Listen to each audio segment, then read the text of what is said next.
That's running. All right. Oh, we're good to go.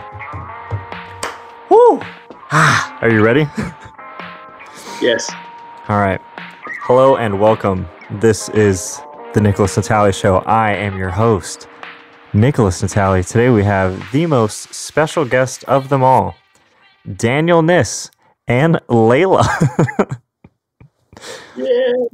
Yeah. What's up? What's up, party people? What's up? What's up? What's up? I'm the co-host for today, Daniel Jerome Kniss. That's right. In the house. Put some respect on the name, baby. Put some respect on my name. Let them know. We're gonna be. First, real quick, one question: what's a podcast, and who's listening? All the people at home, and all right, get that question. Okay, back to the news. We're talking COVID. Real question is: there going to be video of me on this, or is it just audio? Oh no, there's a video. All of this, everything you're working with, right here. Okay, so leave my shirt on. Well, no, I'd prefer it if you just, yeah. Or maybe a tease at least. I'm happy you suited up in your tux. Yeah, thank you. Yes, you're welcome. Are you ready for the hard-hitting questions? I'm kind of ready. You gave me some questions that you were going to ask me to study, and I got to be honest, I did not do any homework. So I'm going to give it my best shot. I watched one YouTube video last night on coronavirus, so I kind of know what it is, but then I fell asleep. Oh, perfect. You're the best person to talk to then. Yeah. It's funny because this is the I've never given anybody questions beforehand. I was like full preparation just for you. And yet I know I wanted the question, I didn't sound like a dum-dum. But was being lazy.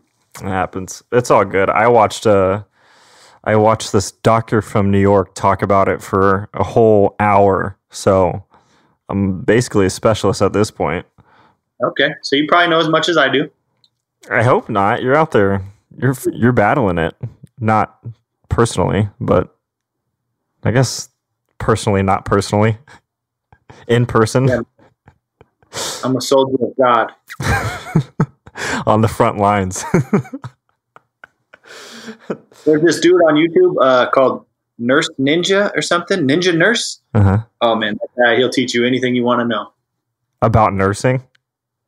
You could just watch all of his videos and then go past the NCLEX and become a nurse. Wow. Just watch his channel. And that's how you did it. That's how I got through nursing school. Oh shoot. See, that's the thing people don't understand is, you don't have to get a formal education. Nurse Ninja will do it for you. Yeah. Dope. I'm planning on going to law school soon, online.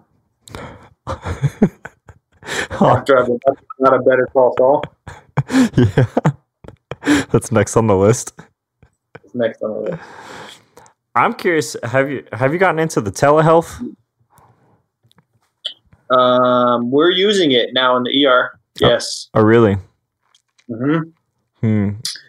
So it's blowing up right now. Yeah. Blowing up on the team. They're using it all over, trying to keep people from coming into the hospital and spreading that coronavirus.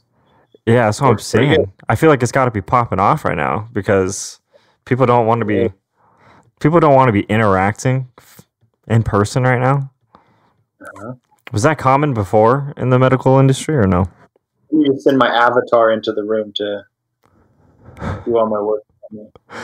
It's like a me. It's becoming more and more common to use telehealth. A lot of doctors are doing it, trying to keep up with the high demand on the healthcare system. There's not enough doctors and nurses, and there's too many patients. But for sure, this coronavirus thing has made it like blow up tenfold. I've never seen them use it in the ER before, except for like specialties. Like if someone comes in with a stroke and there's not a neurologist in the ER, then they will have a guy come on a little monitor, like wheel in it. He's a robot, and he'll say, "Lift your arm up." Okay, no, you had a stroke. No way. All right, nurse, give him some medicine. Yeah, teleneurologist. That guy's just like sitting in his living room getting paid like $2 an hour. He's got a beer right behind the camera. Microwavable meals on deck. Yeah. That's crazy. We have tele-neuro in the ER now. The doctors are scared to leave the comfort of their doctor's lounge in the back and go get coronavirus. So we're wheeling up cameras and they're doing their assessments on the camera. And like we have a little device that we put on their chest and they listen to their lungs and their heart and stuff. And the doctor's in the back sipping his coffee. What? So they're still in the hospital? Trying not to get coronavirus. Why not go the full length and just stay home? Why are they still coming in? I don't know. Lounge is pretty dope. Lounge is dope, yeah. Recliner chairs. Keurigs. Jacuzzi.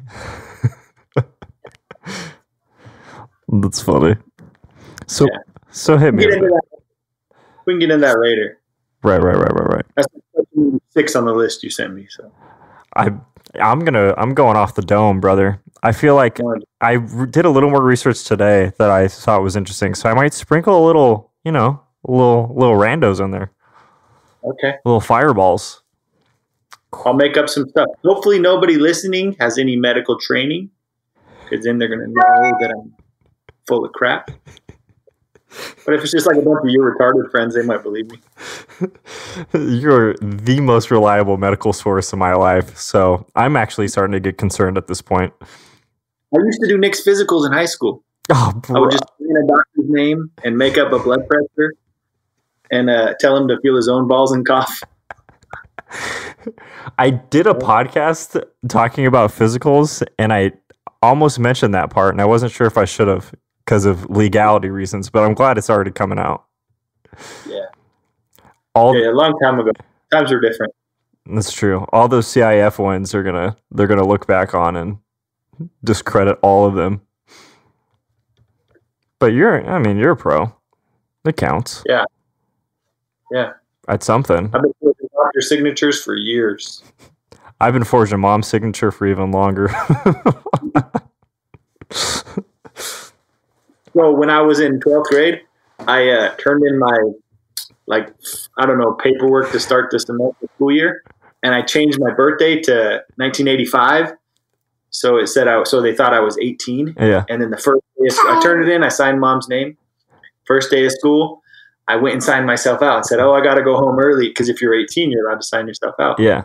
And he was like, Daniel, you're 17. And I was like, no, I'm not. I just turned 18. And she was like, no, you didn't. And she pulled the paperwork and she looked and she was like, oh, okay. And signed me out and I left and I was like, dang, that was so cool.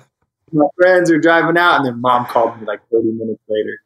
I was like, hey, you forged that signature, huh? Get back to class.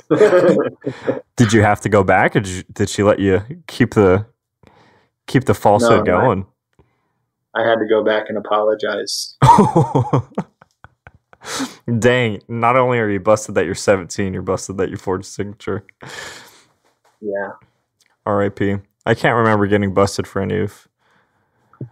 I think most of my forged signatures of mom's were just from getting, tardies, because as soon as I could drive, I would tend to miss first period at times, Because, why do I got to go to the first one? Well, the real question is, why does school start at 7:40, What kind of nonsense is that? Right. Start at 9 o'clock and maybe I'll be on time. I mean, that's what time society runs off of now. So come on now. I think teenagers' bodies in general are more prone to the sleep-in schedule. Yeah. Starts at 7:40 and then it gets out at 2:12. What kind of hours are these?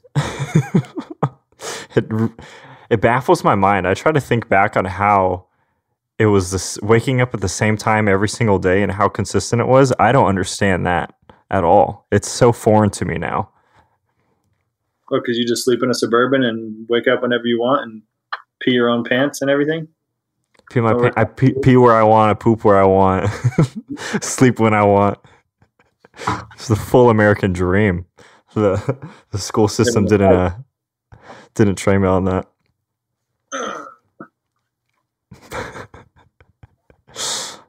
Uncle Nick.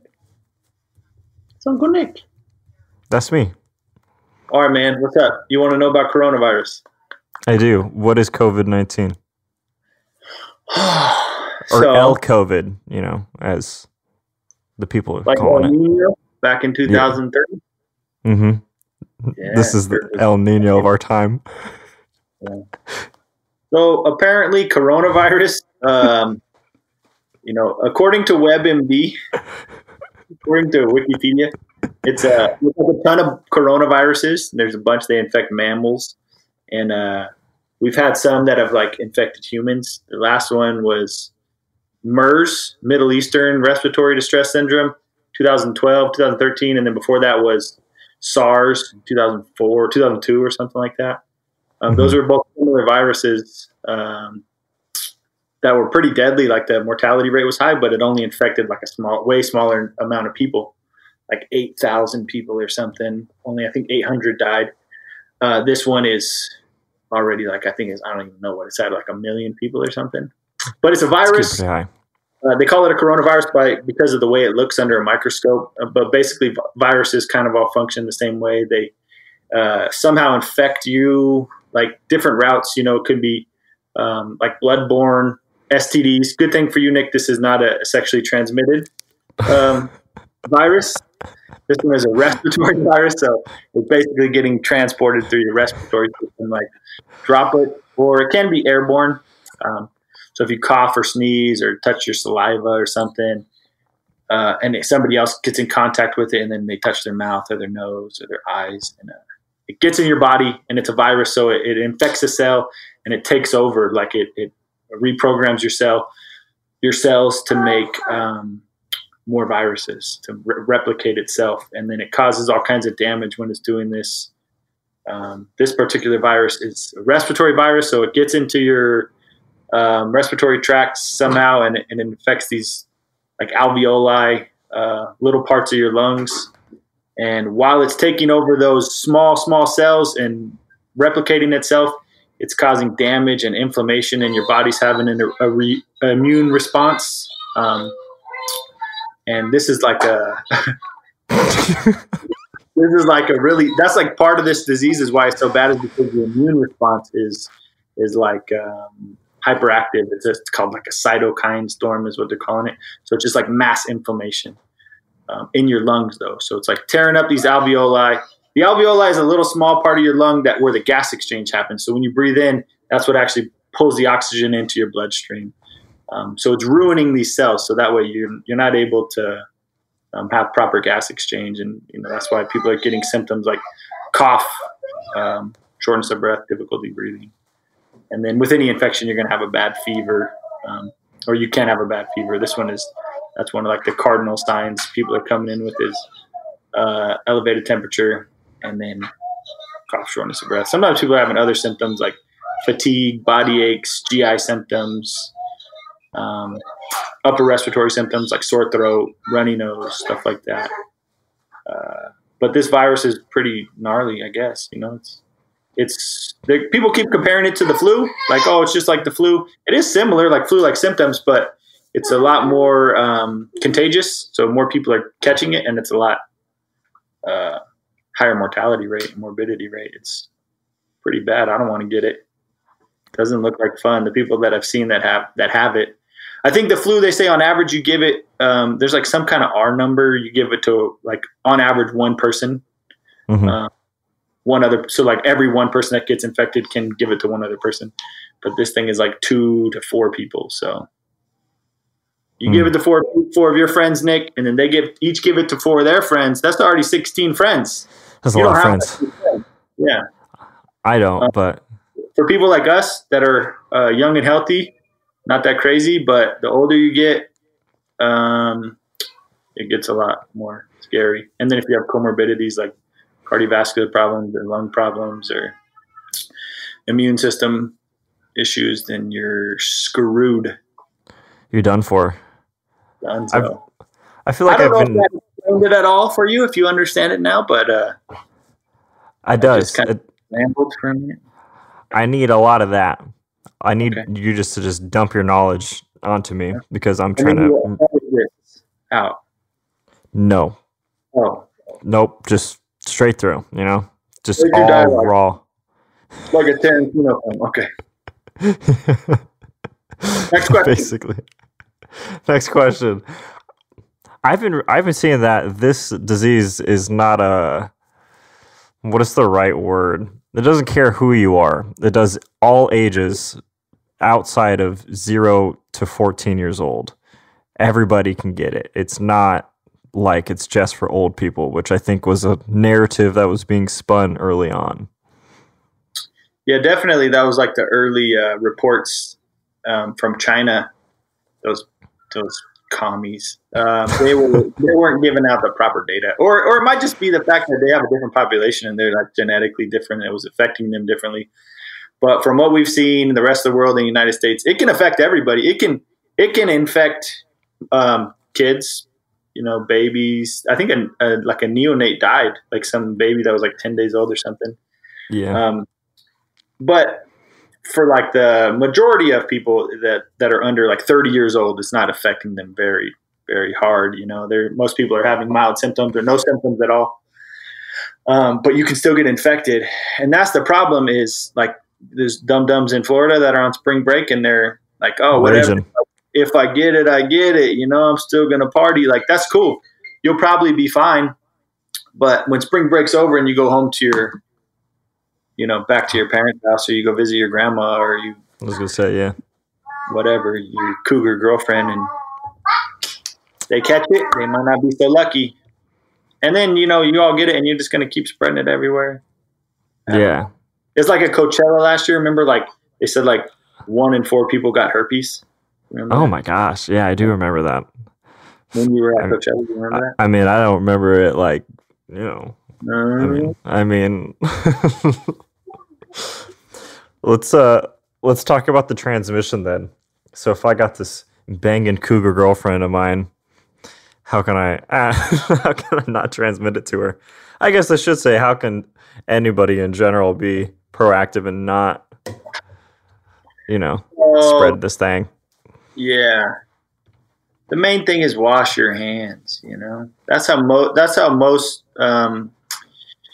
people are going to contract it, is from touching something and touching their mouth or their nose or their eyes. For someone to come cough right in your face, it doesn't happen to me very often. I'm a nurse, so it does happen to me every once in a while. But for the most, like for a normal person out there in the world, like you're not going to usually get coughed or sneezed on. Yeah. So you hope not. People are wearing a mask. They're advising people to wear masks, which is good because it may block some pathogen droplet from going into your mouth, but it's also going to protect everybody else from you, because you might be an asymptomatic carrier or have mild symptoms and don't think you have it. And if you're out there coughing and talking and spitting and stuff, it's going to get out there. So a mask is a good idea. The only problem I see with that is I know when I wear a mask, it's like as soon as I put that thing on, all I want to do is touch it and adjust it and move it. And so I feel like you're more likely to be touching your face and introducing bacteria. But I mean, you just keep it in the front of your mind that you don't need to touch your face and keep the mask on when you're out in public. Wash your hands before you ever touch your face, before you eat, after you do anything, after you touch any public surfaces. No more holding hands with Mark. Oh, man. You're going to bring out my ex-boyfriend like that? Like, shoot. Who left me for the Navy and I never saw him again? Okay, I mean, with Jake. There you go. I'll take that. Right. Current boyf. Who's that one that's the EMT? That's Jake. Jake, yeah. That's your side boo now. You see him more than I do. I saw him sleeping in his AMR unit the other day. Knock on the window. He's wake up like me. Yeah. So, like, if you're in a house with some people, odds are, if you start getting symptoms, you need to quarantine yourself from the rest of the house. So stay in a separate room, unless everybody's gone. Keep everything real clean.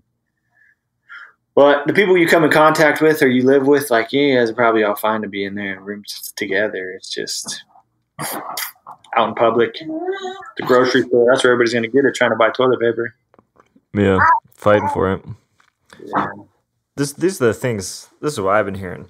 Here's the thing. This is things from a U.S. citizen gaining knowledge from the media. I hear you gotta shrink your social circle. Shrink your social circle. Wow.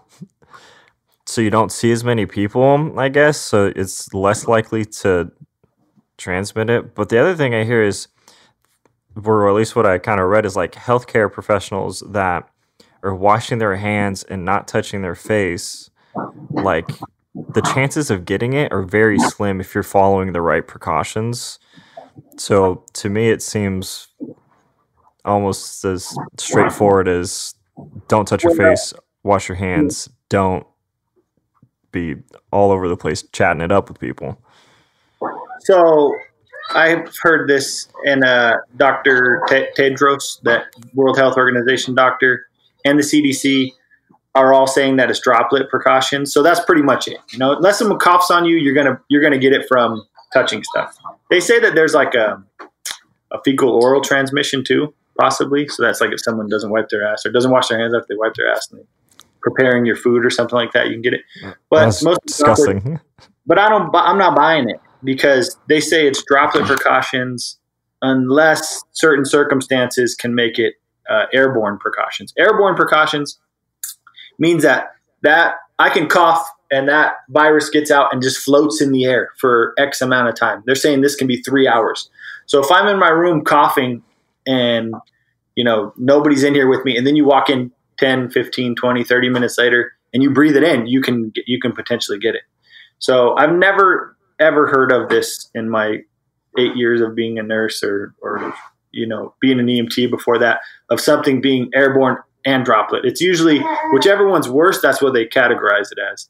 So I think this thing is airborne, you know, and they're saying that certain things we do, like if they're coughing or if you're intubating somebody or if you're giving them a breathing treatment with a nebulizer, those are things that can be airborne. But I'm not buying it. I think that they're telling us this because we don't have enough masks. We don't have N95 is the mask you need to wear for airborne diseases, or a PAP, like a machine, a respirator.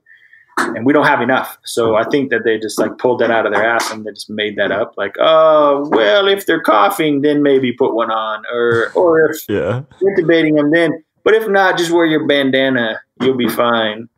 I think it's a load of crap. But the hospitals are all following those guidelines because it's the CDC that's recommending it, and also because we don't have any the stuff to do it. Yeah, we don't have any. Yeah, but I'm not buying it. In Asia and like parts of Europe, they're reporting 1/3 of all cases are healthcare workers.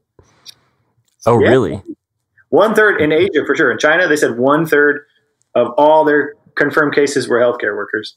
And there's like some crazy link to where healthcare workers are having the most like symptomatic, you know, or the worst symptoms from it. So there's a reason for that. They're all lying. Yeah.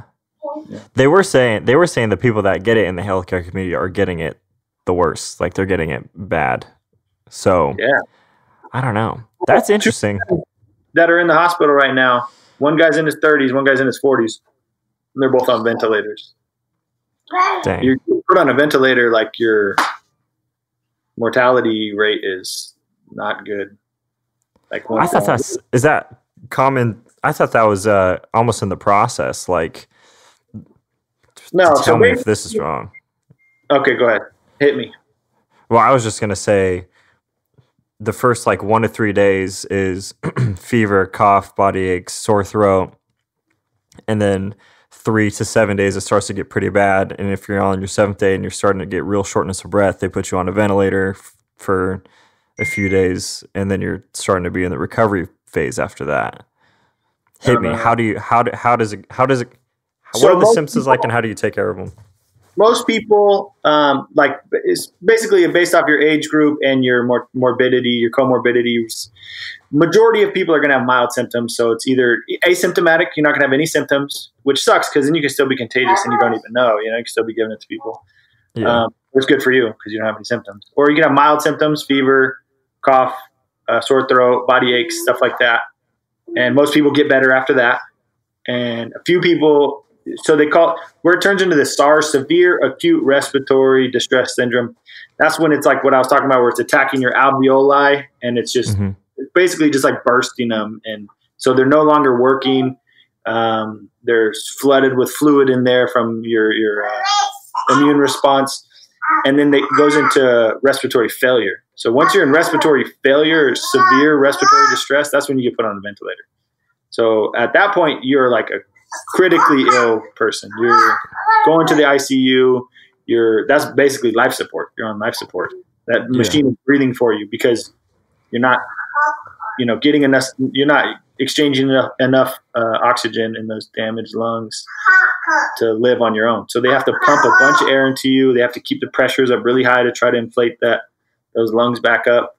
And then when you're at that point, there's a good chance you're going to go into like other type of organ failures because you're hypoxic. You don't have enough oxygen flowing to those other organs either.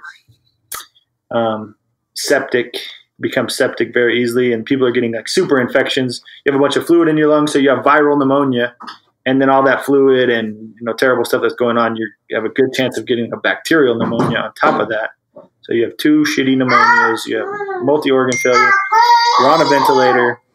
I think listen to the baby.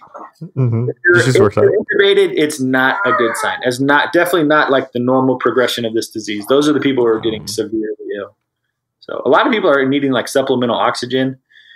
But even those people if you need to wear oxygen, even just a like nasal cannula or mask, that means that this disease is hitting you pretty hard and you're in for a fight.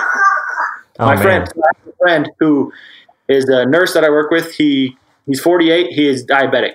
If you're diabetic, your mortality rate goes up by 7% just from diabetes. Wow. He's type 2 diabetic. He is otherwise healthy dude. He's like thin. He lost weight. He's like a pretty healthy guy. Eats good.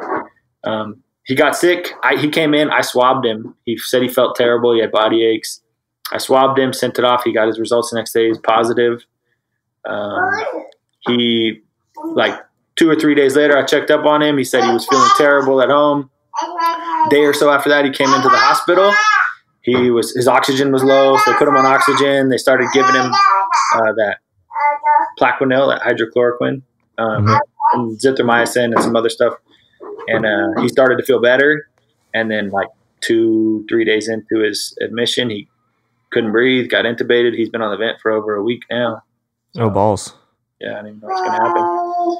But gnarly. The other guy I know, that my other friend that's intubated, he has some medical problems too, but he's only like 30, 31. And this fool's been intubated for like going on 2 weeks now. Oh, dang. Like after a week, like every day you stay on, your chances of survival are like cut by like 5% or something. I mean, I was making these numbers up. I don't know. Right. 100% of the time. That's crazy. This is like, this is chopping down all of the things that I had preconceived about it. Yeah, definitely don't want to be intubated if you can avoid it. I mean, those people are in respiratory failure. Your lungs have failed. They're so damaged that they no longer work. This machine has to pretty much help your, just pump you full of oxygen. And then some people, that's not even enough. They're going to die from respiratory failure, or they get put on some kind of other treatment, ECMO. I don't really know what that is. I'm not an ICU nurse.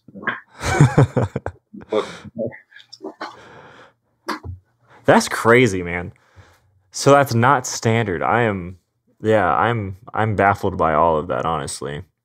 I'm also curious because I want to know more. 2 things, I guess. When should I, if I'm starting to feel a little queasy, when do I come to the hospital? And queasy? Yeah, that's right there. I'm starting to get a fever. What point of my symptoms do I go into the hospital?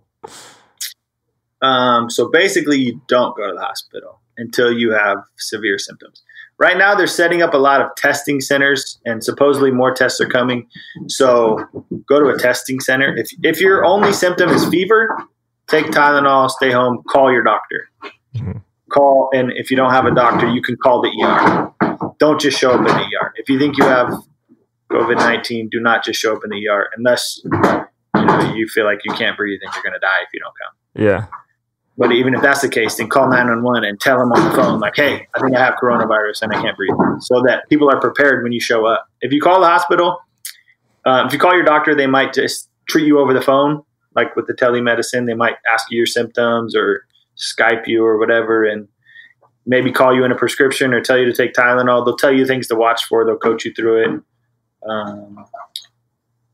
But just a fever, I would definitely not show up at the hospital. Fever, cough, don't come to the hospital. Fever, cough, body aches, sore throat, don't come to the hospital.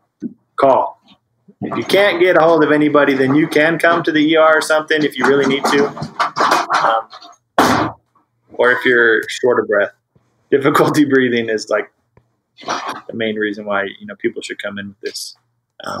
Just make sure you let everybody know why you're there, so you're not infecting people. Because there's a couple reasons why. Say you have a fever and you come to the hospital because you're just scared. I have coronavirus. Nobody blames you for that. It's a scary thing. I don't want to have it.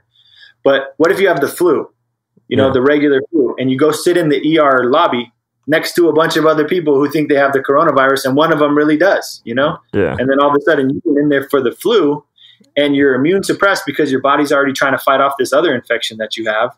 And you go in there and you accidentally make out with this guy in the bathroom. Accidentally. Next thing you know, you got it too. Or whatever, And I just fell over and kissed him.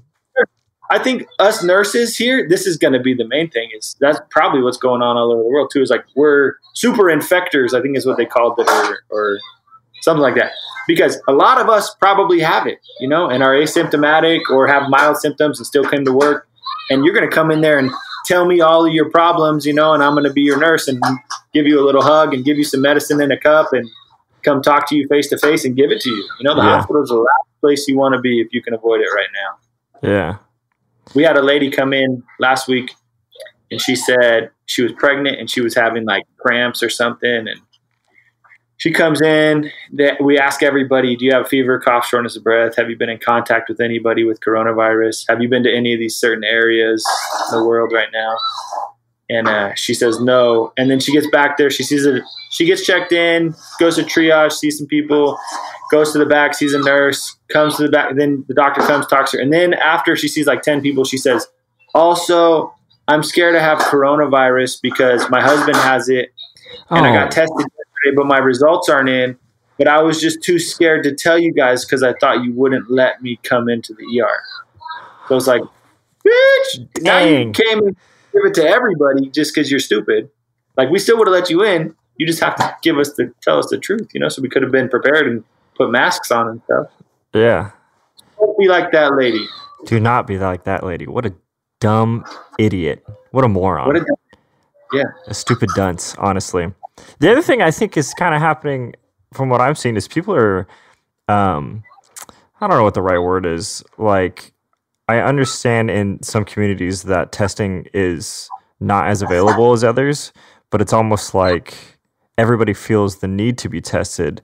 And one of my friends got tested who did not want to be tested.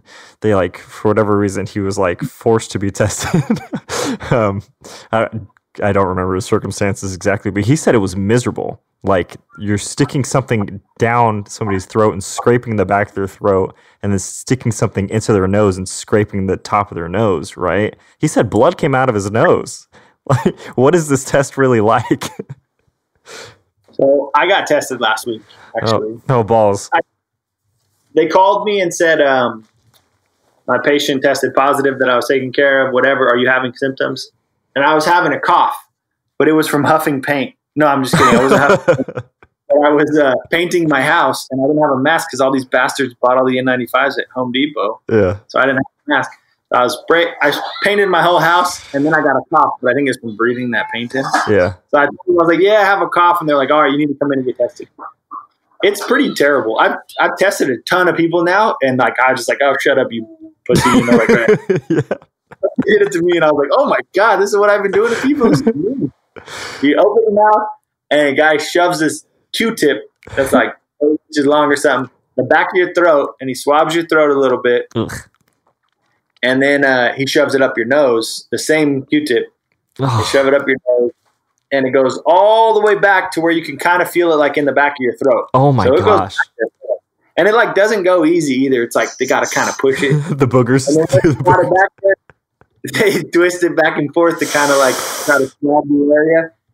Hey, and I've been doing them fast, like on people, like just try to do it. This guy was like taking his time. He's like, "How you feeling?"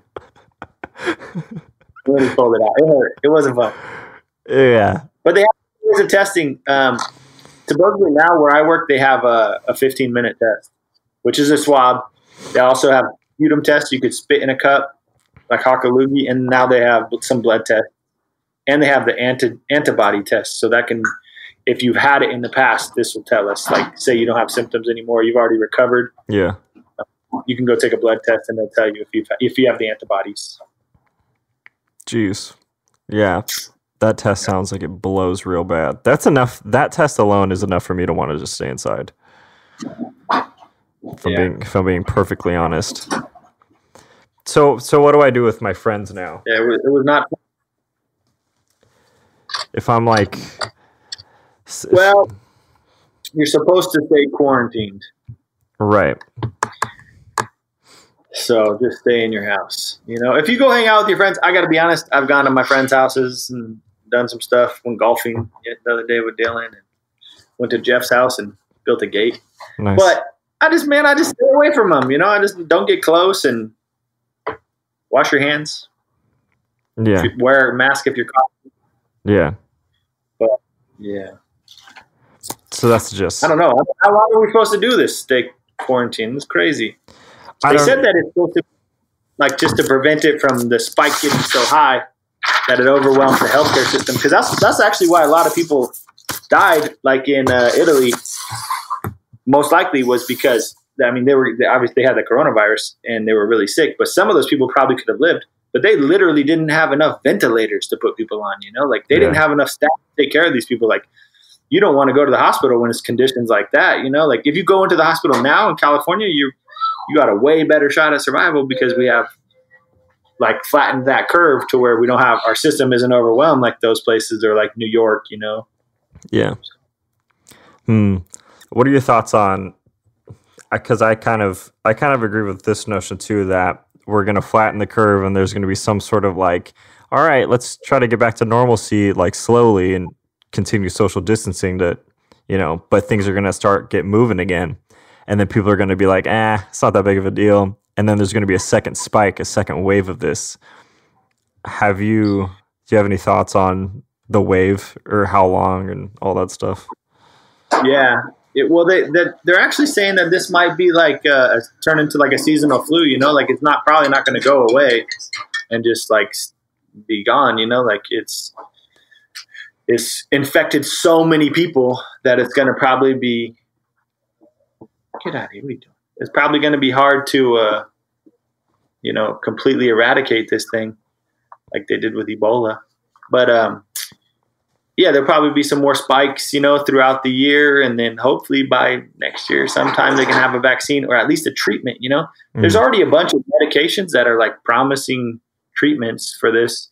That there's like an Ebola medicine that they're using. There's an HIV medicine they're using. There's the... there's HIV, Ebola. Yeah. There's the Plaquenil. There's a bunch of different medications that are like promising that people are saying they're going through FDA trials. You know, so like maybe in a few months this thing won't even be so scary. Like if you get it, they just give you a couple cocktails of medications, and then you're good to go. You go back home and you get better. Yeah. Your sister Allie's here. Oh, I think she needs something. Let me put you on hold.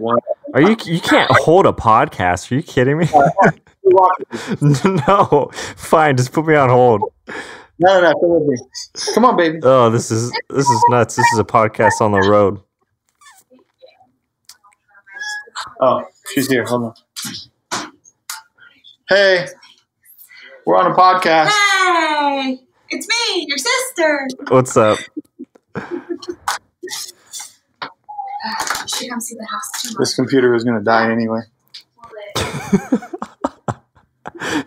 You are ultimately prepared for this. Oh, that's funny. All right. What's the question? Oh, yeah, the peeps and stuff. I don't know, man. I'm ready to go back to the normal life. I want people to go back. Whatever. But at the same time, you can't be just like that, you know? I just feel bad if I like give it to mom or something, you know, or Well, that's what I'm saying. So like your friends. So just stay at home for the rest of the year. let's say I have somebody in my household that has vulnerabilities, like diabetes, or they're super old or something. How should I go about taking care of these old folk or people with vulnerabilities in my household? Well, if you guys are all quarantining and doing what you're supposed to, then you might be okay. But if you're going out and possibly exposing yourself, you know, then you guys should stay quarantined from each other too, as much as possible. Keep everything really clean, high touch points, clean everything, your hands clean, try to stay separated. If anybody's vulnerable, for sure, you know, like if this ain't the time. If you're older, you have heart disease, lung disease, cancer, Wrong time to go. Don't go anywhere. Just stay home. Stay home. Stay by yourself. Stay in your own room. But then it's pretty crazy. Like some of these people, you know, like I feel really. My first COVID patient, this guy was only in his 50s. He got exposed at work.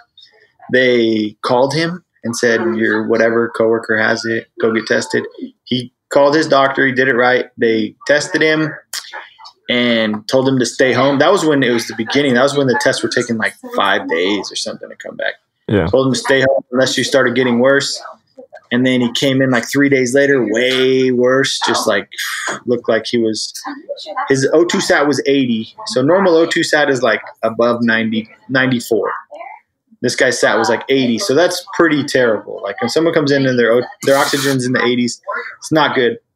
He's only 50 years old, so he's compensating. He's like still awake and talking and like whatever. Put him in a room, kicked his wife out. His wife's with him, and she's like terrified, you know. And we tell her she can't come into the hospital. Kicked her out. Told her to go home, wait for his call. He got intubated a few hours later and sent up to ICU. And like we called her and we're like, "Hey, we had to intubate him. He's there." She's like, "I want to come see him. I want to come see him." And they're like, "No, you can't."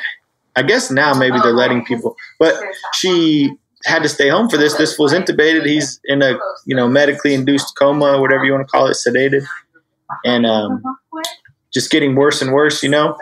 And I feel bad for these people that are, and they're going to die alone. It's a terrible way to go. Yeah, that sucks. And that's your spouse or, you know, whatever. She just probably wanted to be in there with him, and they didn't even let her come in. It's like a terrible thing. Yeah. So, yeah, I don't know. Not an easy thing. Yeah, the severity is pretty intense. Yeah. It's weird because this is starting to feel normal, the lifestyle of being inside and being quarantined. So, yeah, man, I love it. Netflix, Amazon, HBO Go, all of it. All those. The other thing is that's super wild to me is, one, I think you're probably right that this is going to be like a common flu sort of thing and it'll be seasonal, but it's wild to me that a virus can, it almost like out of left field, just become something, you know? And it's like, I'd ask you if you could predict, like, what's the likelihood that we're going to see another virus that the human body hasn't gotten to us before, but it's like I think it happens all the time. Well, just in the last 20 years, there's been 3 new ones that have been pretty deadly, you know. Bill Gates predicted this. You got to listen to those TED Talks, bro. Like 5 years ago. What did he say? Watch out for the coronavirus. It's crazy when you talk to people who are like super smart and they like track where these things came from. This COVID-19, SARS-2, whatever, came from some crazy bat. A lot of these things come from bats. The last one, the MERS, came from a bat, and the SARS came from a bat, whatever. This one came from a bat and then somehow infected a pangolin. You know what a pangolin is? I got no idea. I don't even know. It's like from Australia. It's like an aardvark or something weird. And these fools, apparently this bat, they don't sell at that wet market in Wuhan. They don't sell it there. But people say that it's in like some laboratory that's in Wuhan, chemical warfare stuff. I don't know. It's probably just rumors. But it infected a pangolin. And over there, they eat pangolins. They got like this armor. The animal has like armor like an aardvark or something, I think. Yeah. And these fools that it gives them like superpowers or healing powers or something. Yeah. So they eat it, and someone ate it and got sick. Oh my gosh. So the bat is it infected, whatever. It infected the pangolin. I don't know. There's like only certain animals that are close enough related to us that these diseases can like actually be translated to the human, version. Hey, did you hear a tiger got it? I did hear that. I did hear that. Joe Exotic's going to get it, man. Got to protect Joe at all costs. I mean, you should be giving it to Carol Baskin. Come on now. Trump's going to pardon him, I heard. And he's going to send Carol Baskin to jail. Really? That's dope. That should happen. She killed her husband. She whacked him. Fed her husband to tigers. Uh-huh. And she's just annoying. Yeah, she got those big eyes. She's kind of weird. She's a freak. Throw away the key. Yeah, I don't know anything other than everything that we just talked about is. Well, I guess the last thing that I would want to touch on is no, there's plenty. I kind of want to talk about silent carriers because this is my understanding of silent carriers is you can be non-symptomatic for up to 2 days and you can be giving it to somebody without knowing it. Or what have you seen be legit, non-legit? So that's one of the reasons why this disease, I think, is like so aggressive and infecting so many people is because, like, let's say with SARS, you could have it. Most people were start getting symptoms after 5 days, but you were only shedding the virus when you had symptoms. You were only like expelling this virus when you were symptomatic. So these people would start to get really like respiratory symptoms, like really bad cough, shortness of breath, start coughing all over, give it to whoever was in the area. But by that point, you're in the hospital. Mm-hmm. Like those people are sick, super sick. So they go to the hospital, and the hospitals were like, taking the proper steps to prevent spread. But this new COVID-19, SARS-2, you can be asymptomatic or mild symptoms, and you can be contagious for like 2 to 21 days. Mm-hmm. So like after a couple days, you're inoculated with this, you can start shedding the virus and you're not even having symptoms, or you're having mild symptoms, and it can last for weeks, Oh man. So if you're out there running amok, there's this guy they had a story about this guy in Pasadena. He was only 34. He had asthma, was this comorbidity, asthma is a bad one when you get this.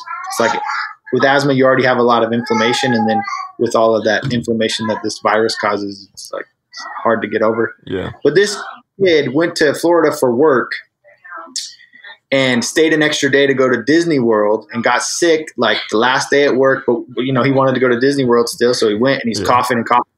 And then he said he went back to his hotel room, started coughing up blood. Instead of going to the hospital, gets on a plane, flies to LAX, the busiest hospital or airport in the world, and is probably coughing the whole time, and then ends up going to the hospital and dying. But imagine Disney World.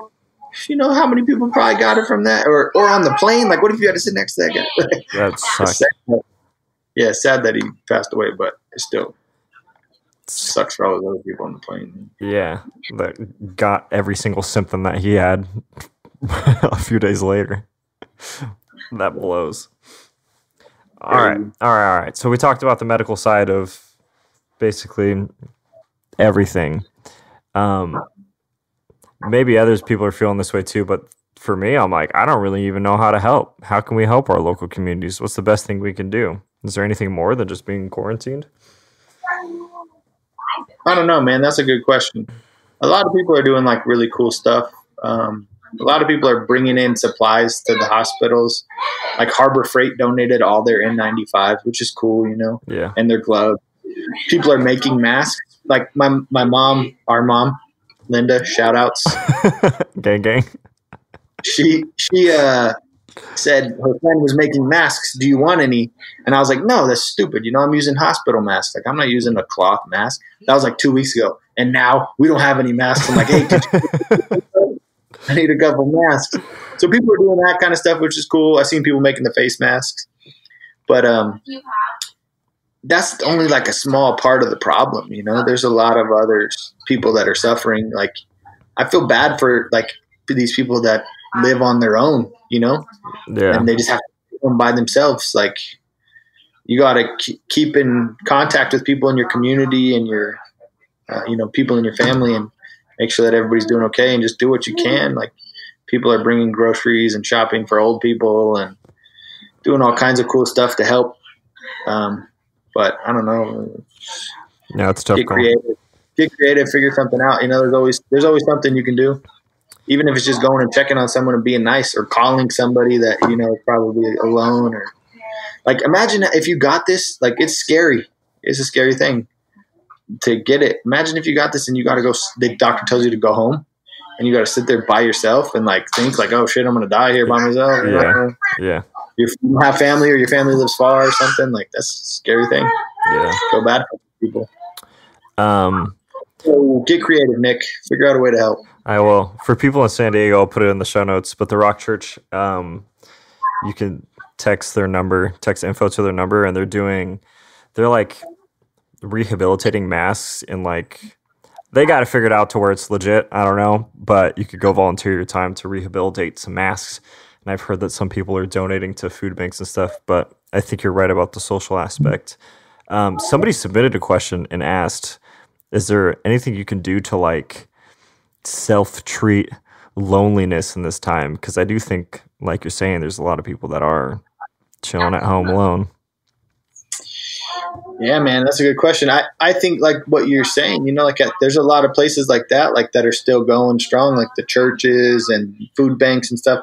And that's a good way to get out of your house and have an excuse to be, essential, to go help and be around other people. And then you're doing something positive, which is always good for your brain, good for your peace of mind. Exercise is always good. Get out there, and I know you're not supposed to be outside, but run with your mask maybe or something. I don't know. Am I allowed to go outside? Or walk's okay? Is run's okay? Is exercise? What's the line for that if I'm in quarantine? Yeah, it's okay. I mean, who cares what they say? Stay 6 feet away from people. It's fine. Yeah. Stay 6 feet away from people. Wash your hands. Don't go to the gym, go do hot yoga or anything crazy like that. But yeah, I think they're mainly get out there, do a hike. Yeah. Let's talk about the mask thing, man. The masks. Hit me. That's crazy. This is crazy, right? I got to wear a cloth mask someone's grandma made me at the hospital. I actually didn't know that hospitals were doing that. I work at a hospital. I won't say the name. Mm-hmm. But I'll say the name. I've had a few different jobs there. I've been to financial meetings with vice presidents, and this is a Fortune 500 company, $1 billion company, billions of dollars, and this is America, first world country, and I don't have a mask at work. Literally, I haven't been at work in over a week, so and I've been getting emails that say now we're at the point where you get a mask when you clock in, when you check in, and that's your mask for the day. No balls. Ugh. Don't lose it. But the last shift I worked, we have a cart that has all the masks and stuff, and they were trying to tell us to conserve, and you don't get the good one, the N95, unless your patient has COVID. Is positive, or if you're intubating. No, even if it is positive, you don't get one. Only if you're intubating or doing something, one of those crazy treatments or circumstances. But this cart that has all of our masks in it, probably 1 or 2 in the afternoon, I was like, hey, they keep all the masks locked up. I called the charge nurse, hey, we're out. We don't have someone come fill our thing up. She's like, oh, okay, well, I don't know. We don't have any anymore here. Let me call supply, It was 2 hours before they came and brought us masks. So for half of the ER, there were no masks for a cool hour and a half, 2 hour period. This is America, dog. It's crazy. That's insane. Yeah. Tell me to go in these rooms and take care of these people and tell me that it's droplet. Well, that's crazy because, like I said, everything that I heard was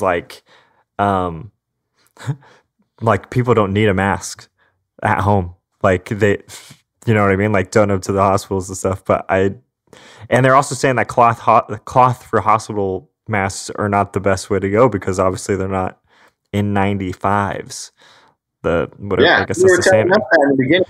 they were saying you're not allowed to wear masks from home because they're not approved by the hospital. Now they're saying if you got bring it, a band if you got one. Yeah, it's crazy.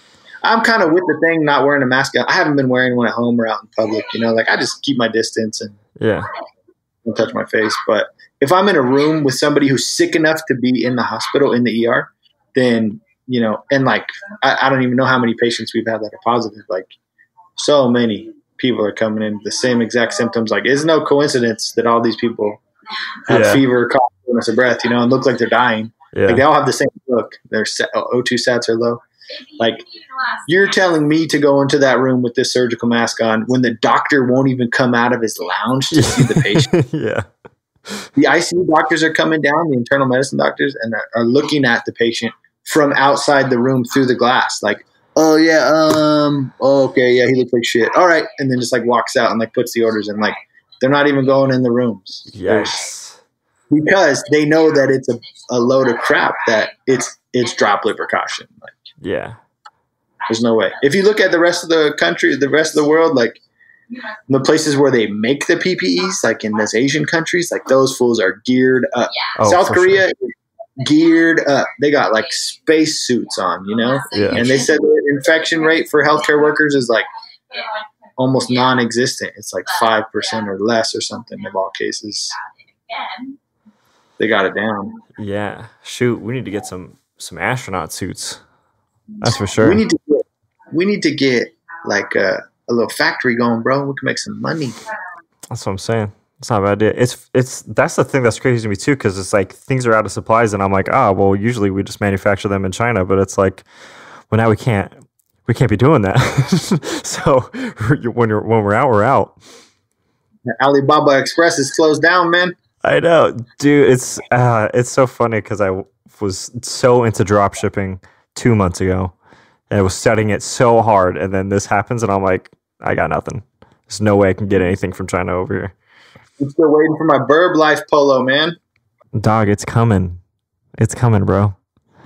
I actually sent you the new tank top that has yet to be released, but they said it's going to be delayed due to COVID-19. So, is this spaghetti straps?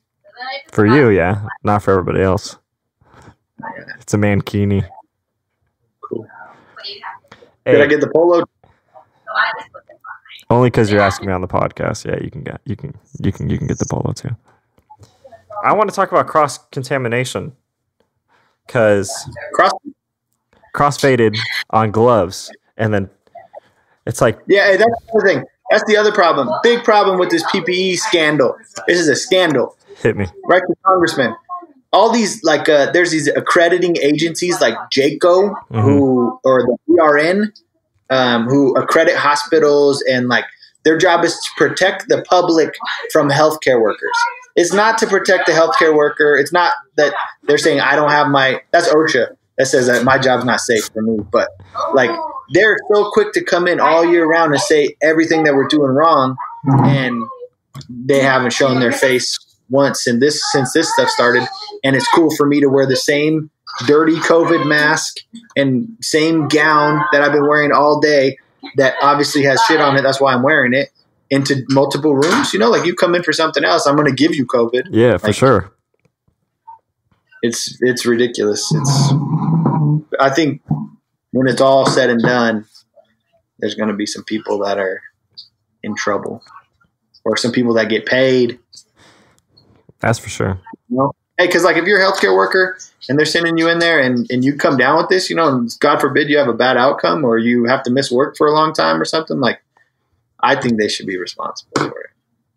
Well, for sure. I mean, I wouldn't do that, in case my job is listening. Nah, I'm a team player. Team player right here, all the way. I ain't never do nothing like that. Got my lawyer on speed dial. But what do you do? This is a national crisis. I know. That's the thing is, I get it. It's a national crisis. And it's a crazy circumstance. I just wish they would tell us the truth. Like, hey, check it out. It's crazy. It's super contagious. And we hope you don't get it because we don't have no supplies. Like, do your best. Thank you for coming in. Yeah. That's just be honest with me. Don't try to play me. Yeah. Yeah. And the same thing for like media sources too. I wish I wish narratives weren't spun in a non-factual way. It's like finding the truth about what's actually happening. It's almost, you have to get it to know, I feel like. You know what I mean? To like really understand. Or you who are seeing it every day, you know? Yeah, for sure. And it's crazy. Like watching the media, that these fools have no clue.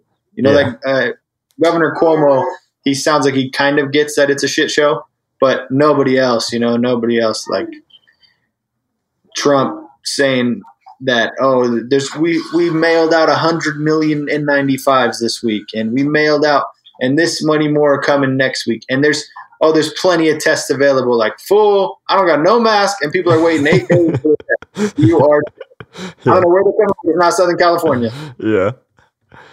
But they're all concerned about like the craziest stuff, like putting hobos in motel rooms and like weird stuff like that, and spending $6 trillion on Carnival cruises. I don't even know what they're doing. Yeah, it's beyond me. They messed up when they didn't do that. I can't remember the term for it now. The Procurement Act, or where Trump declared some wartime act where manufacturers had to sell it to us first, had to sell it to the government first. You know what can I remember what it's called? So they messed up. They waited too long to do that. Like we have been shipping all of our stuff overseas.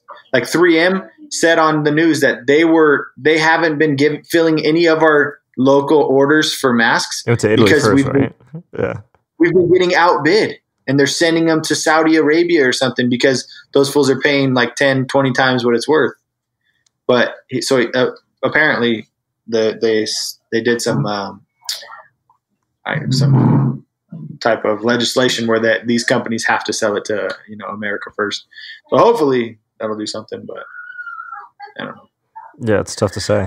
They have dropped the ball. I voted for Trump. I probably will vote for him again because there's nobody else to vote for, but that fool dropped the ball along with everybody else dropped the ball. Yeah. Like, nobody saw it coming. It's just a crazy thing that happened probably, but I'm sure someone saw it coming.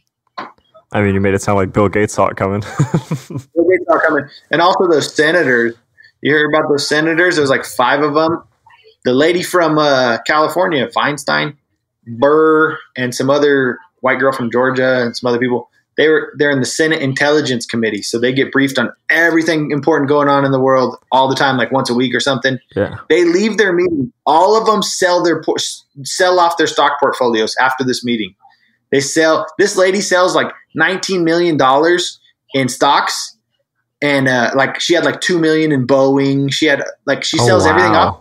She invested millions into Zoom. She bought Zoom and some other telehealth thing. Like, this lady saw it coming. And this was like the beginning of February. And then she comes out and says on the news, like the same day after that meeting, was like, the economy's strong. This virus isn't coming to America. There's nothing Americans need to worry about. You guys are in good hands. We're taking care of you. As these fools are like getting ready for the storm, and telling us we're going to be fine. Don't worry about your 401ks that everybody just lost. Oh, thousands of dollars. Those people. Oh, for sure. No, me included, man. I lost. I'm voting for Joe Exotic this year. Joe Exotic, 2020, baby, all the way. Yeah, no, the stock market crashing from this was left field to me. I learned a lot of financial lessons. I'll just say that. Hey, come up for me because you weren't investing. Yes. I didn't have nothing to begin with. A little bit of 401k, and I just been buying up those Disney stocks, Carnival, United Airlines, Boeing, all that stuff.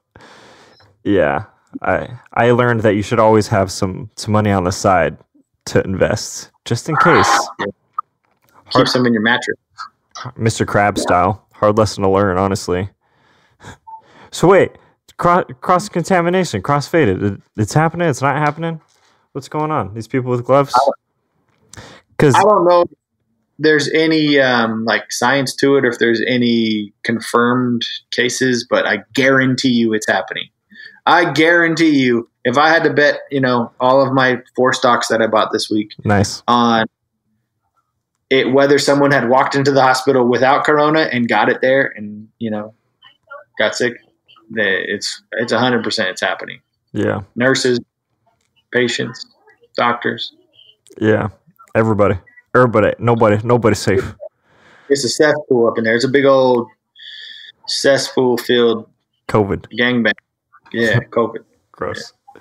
Yeah. I feel like I'm seeing people like wear gloves, right? Oh yeah, dum-dums. And go to the grocery store and then touch the cart and then touch their phone and then put their phone on their face and you know what I mean? Like it's like they're You're wearing gloves when you're doing that. Like you can actually wear gloves and clean them with hand sanitizer, and keep wearing them. Yeah. But like after a certain amount of time, you've touched enough stuff. Like those things got to go in the trash. Yeah. And if you're touching your face and stuff with the gloves, that defeats the purpose. Yeah.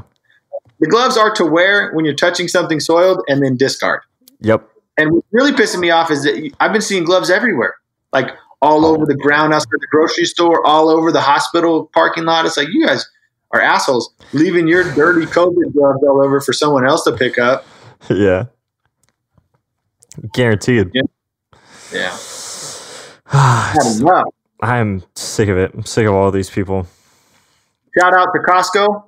They're letting in healthcare workers an hour early or something, or front of the line. Oh, shoot. So I'm about to go on toilet paper my next day off. Oh, yeah? Stock up. And buy it all. All the toilet paper, all the hand sanitizer. I'm going to go toilet paper a house. Just because I got so much. They've been limiting, I don't know if they've been doing it up there, but in San Diego, they've been limiting, you can buy one roll of toilet paper when you go to the store. Roll? Not even a bag? It's a bag of 4. You get, I guess, 4 rolls. Man. Yeah, it's pretty nasty. Same with milks. I think you can only get 1 milk down here. Yeah, that's how they have it at the stores around here. You get 1 of all those like high ticket items, but the Stater Brothers on Apple Valley Road in Bear Valley, woo, those guys are doing it. Those guys really stepped up. Those are the heroes. Those are the heroes of this virus, this pandemic. Why? Their shelves are stocked, and they got every check stand open. They got baggers. They got everything you need. Eggs, milk, all that stuff is there. You only got to buy 1, but it's all there. And they're really stepping up to the plate. Dang. I'm gonna go buy them. You should buy them a pack of gloves. I'm gonna buy them some gloves.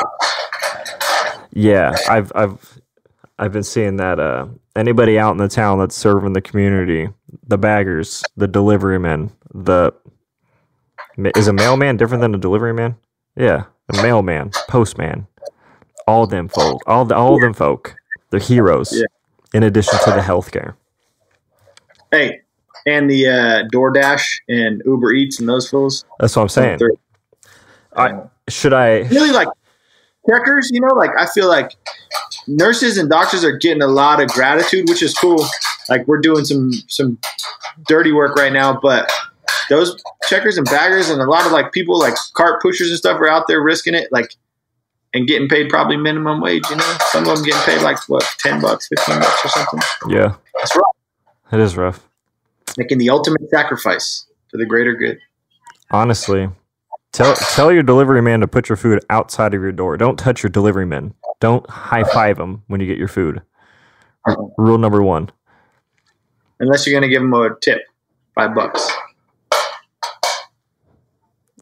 Yeah. There you go. I'm sure you. That's true. Uh-huh.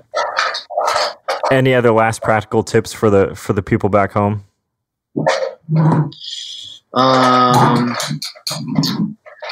You got to keep yourself healthy. Even before you get this, that's the best way to combat it. Do a little exercise, eat right, drink a lot of water. Yeah. Don't smoke. Don't smoke. Don't vape. Nick. No vaping. Mm. Don't get the coronavirus. It ain't no joke. People taking it serious, not taking it serious. I tell you what, man. I've been in there seeing this stuff, and it is nothing you want to mess with if you can help it. Even if you're young. I walked through the ICU the other day, and I was talking to this nurse, and I was like, hey, walk me through the COVID unit. And she walked me just down one hall. It was like 10 beds. And the first patient was 29, was a guy who was 29, and she was like, he's going to die. Look at him. She was showing me his vent settings, and his heart rate was like 160, and she was like, yeah, he looks terrible. He's going to die. And the next lady was like 37, a lady. Yeah. She looked like it. And then there was like a guy in his 50s, and then there were some old people, and it's like, it doesn't matter if you're young, you know, like you could still not walk away from it. Yeah. And also you don't want to give it to your grandma, because I think over 80 years old, like the mortality rate's like 10 to 15. Something. It's pretty high. Yeah. Just stay home. I don't think I've left the home since this thing started. I think I've left home once to get groceries, and that's it. Yeah. I've been stuck in here. It's been a great time, though. I've had a great time. There you go. Good. Good for you. I leave the house every day. Because you go to work or what? I can't stay home. I got ADD. ADD? I'll just go to Home Depot or something. That's fair. Well, you're building something, so it's fine, you know. You got to keep those hobbies going, too. Yeah. All my hobbies are wrapped around stuff like this, so it's easier, you know? Yeah, man. It's cool. I like this podcast. Podcast. What else do we talk about? Let's do another one. Do you want to? I could end this one and I have... Huh? Yeah. I was going to listen to some more COVID stuff on my way home from work, but then I just listened to a Joe Rogan instead. Are you kidding me? You didn't even listen to this one? Are you going to say that? Oh, I mean, I listened to a bunch of these ones first, but I listened to this Joe Rogan, and this guy he's an ultra marathon runner. Yeah. This fool ran 100 miles at a 6-minute, 45-second pace. Wow. 100. That's crazy. It was like 14 hours or something, or 12 hours. That is nuts. Yeah. That's his whole life, though. Run 1 mile at 6 minutes and 45 seconds. I couldn't do it. Yeah. Maybe if I sprinted, I'd probably die. Same. I've been looking at a cool 8:30 these days. Hey, on a good day. I'm trying. I'm stoked if I get an 8:30. I'm starting to feel my heavy set, you know, weighing me down as I'm jogging along. Yeah, I got this quarantine belly now. I think that's real too. The quarantine belly is a real thing because I can only run and I don't like running, so it's like I'd rather just not, you know, until the weights come back. I'm not coming back, you know. Pouring out. I feel you, bro. I feel you. Daniel, where can we find you on the internet?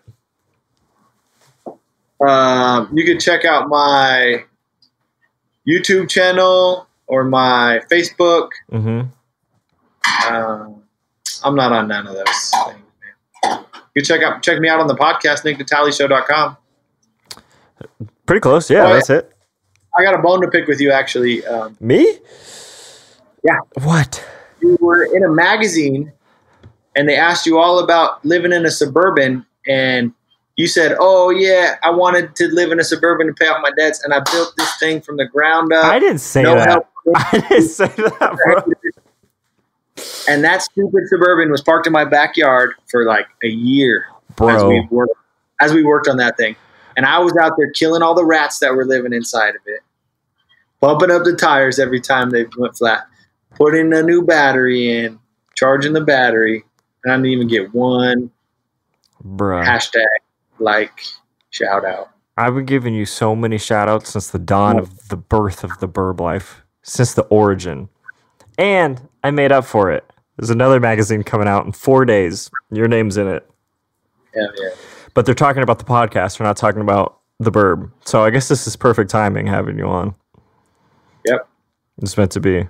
I told him about the time that you got hit by a car on your bike. That's how I mentioned you. That was hilarious.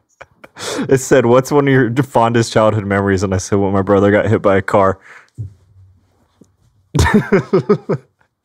We were riding to McDonald's to get pancakes. Yeah. That kid blasted me. Yeah, that's crazy. There was here's what I remember from that is I had a bike, and for my birthday I got new handlebars for this bike, and my bike didn't have brakes, so you had to ride in front, and you rode in front, and we were crossing what is it called, the exit for the gas station, and these two stoners, I just hear one of them go, dude, stop stop, bro, dude, stop. And then I see you roll on top of the hood, laughing the entire time. And the sky was shook. Your bike was crunched in half. It was glorious. Yeah, he ran over the bike, but luckily I fell on top of the car. Mm-hmm. Yeah, he was scared. He was high. Yeah, sure. so. Oh, dude, I'm so sorry. All these people came running up. Are you okay? I was laughing the whole time. And I, maybe looking back, I don't know if that was the most appropriate reaction, but I think you were laughing too, so it's all good. Yeah. It's funny. That was funny. I thought it was funny. And you got your bike fixed, so happy ending. No, I got a new bike. I told him, I was like, hey, man, I just bought this bike. It was $200. Yeah, I got it at a yard sale for like $50. You got a brand new bike out of it. That's awesome. Yeah, so that's the story that's going to be in the magazine. Oh, I told him the other story, too, of when you chopped my toenail off. Ooh, yeah, that was rough. Yeah. We were playing hide and go seek. You tried to hide in the pantry. I knew you were in there. So I opened the door real hard, and I was going to smash you in between the wall and the door. And you screamed. I was like, oh, man. I really smashed him. Yeah, I'm really smashing him. And I opened the door, and the toenail was flipped all the way up. Yep. Oh, man, that was brutal. I remember Big toe, too. Ooh, that was brutal. Yeah. I walked out of there, and I remember I didn't feel anything crazy until somebody, it was either mom or Amy, was like, "Are you okay?" That's when I started to freak out. I was like, "Oh shoot, maybe I'm not. Maybe my toenail's not okay." And it wasn't. You were fine. I was fine. I walked it off. Jumped in the pool, rinsed it off. Did I jump in the pool? I put that I had a snack pack. I do remember that. Consoled myself with a chocolate snack pack. Okay, get off my podcast. I'm going to stop. So this is a podcast, huh? This is what it's about? Yep. Something like it. You didn't ask me anything about myself. You didn't ask me, like, background. Thanks for the informative information. Background? Dude, you're going to be on a whole nother episode. I'll do a whole episode dedicated to your life. Backstory on the next episode. Would you want that? I'll do it. All my accomplishments. Yeah. Yeah. You wouldn't be down. You wouldn't even be close to down, bro. Dog, I am down. I love this. All right, well. I'm in it. Well, first of all, if we do this again, don't have 1,000 things hitting an iron pan in the background. What the heck is that all about? It's a wild living over here. Bro, you're at a freaking construction site. Literally, I thought I heard a jackhammer. Throwing a rager, having people come in. A crazy little dictator back there, man. She does what she wants. There's no control. You have like 40 rooms in your house. You could have picked any of them.